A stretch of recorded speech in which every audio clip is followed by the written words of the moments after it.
In the spring of 2026, we did a Viking British Isles Explorer cruise.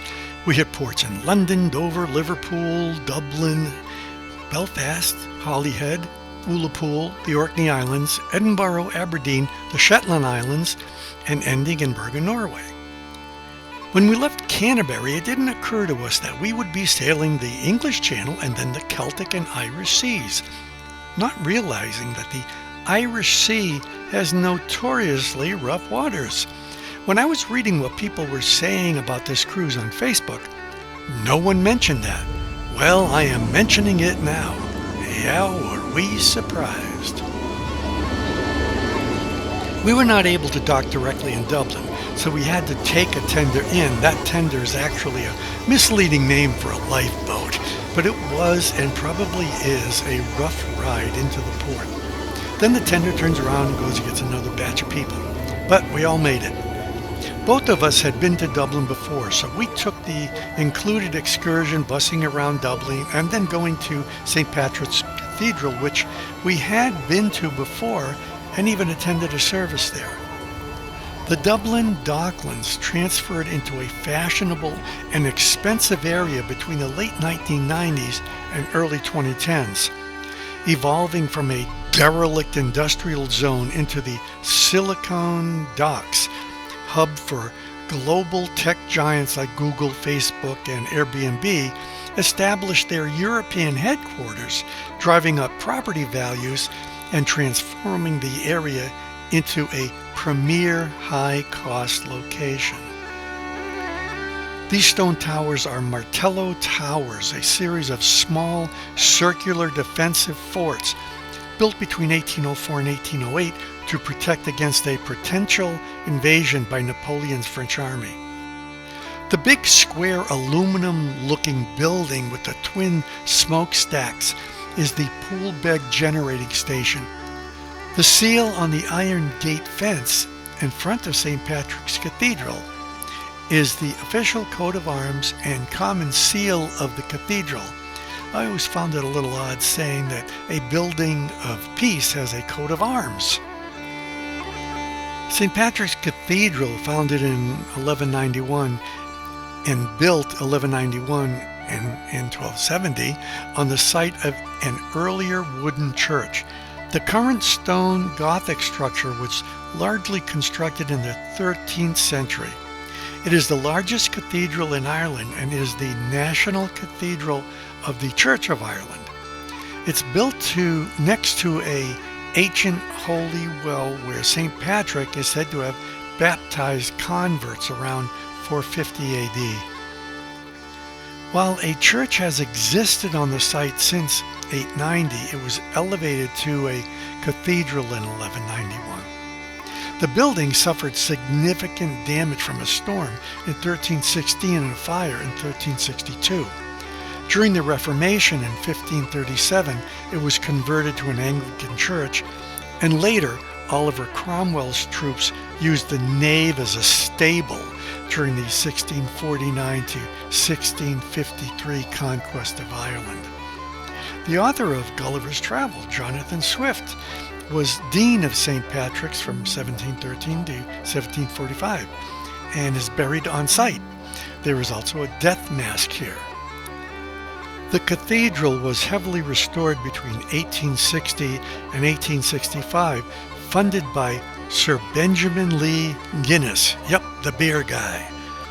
Most stained glass windows in St. Patrick's appear new because they were installed during the massive restoration. That was also funded by Mr. Guinness.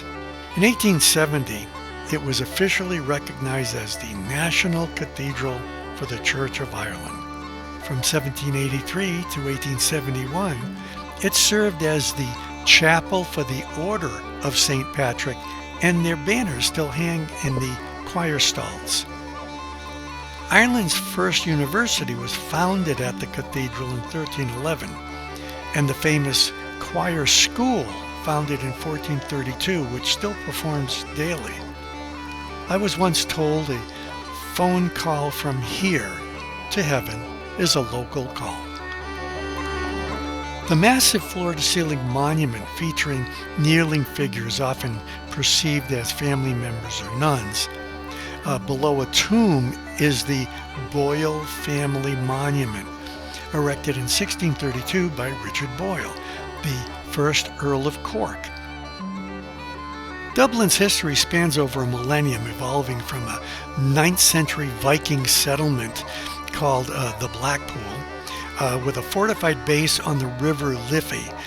It's where the Dublin Castle is now, and you can still see some of the Viking ruins there.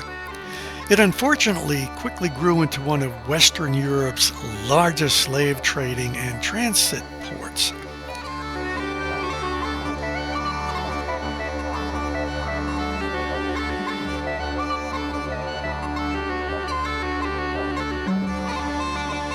Much of its development has been defined by Norman invasions, a golden age of Georgian architecture, intense struggles for independence, and a recent transformation into a global tech hub. In 1170, the Anglo-Normans captured the city. King Henry II subsequently established Dublin as the center of English power in Ireland. Throughout the late Middle Ages, the English-controlled territory around Dublin became known as the Pale. After the turbulence of the Tudor conquest and the English Civil War, Dublin enjoyed a period of immense wealth and expansion. By 1700, it was the second largest city in the British Empire. Much of Dublin's iconic Georgian architecture, wide, elegant streets with grand squares like Marion and Fitzwilliam, were built during this era. The abolition of the Irish Parliament in 1801 stripped Dublin of its political capital status, leading to a severe economic decline where many grand mansions were broken up into overcrowded, impoverished slums.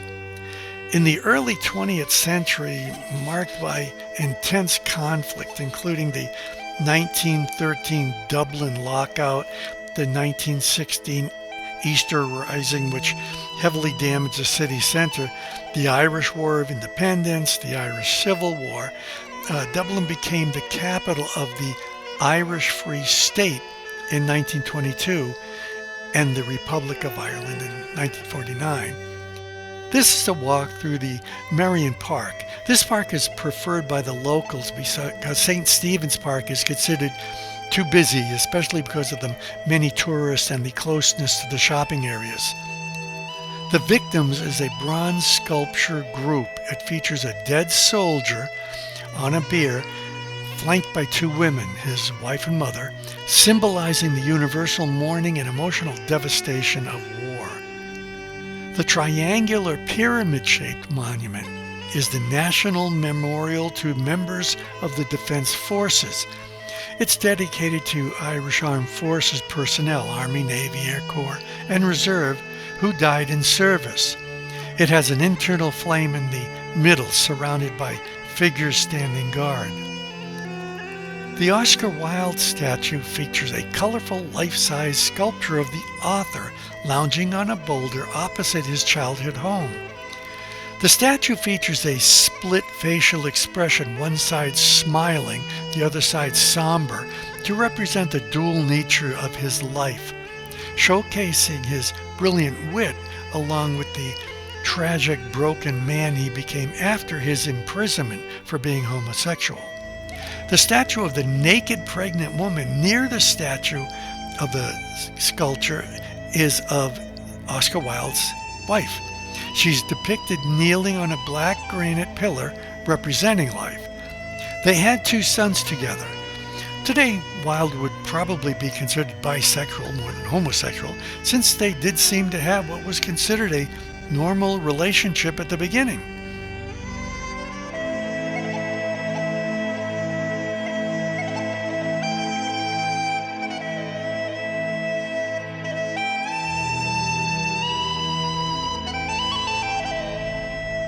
But for now, on to Liverpool.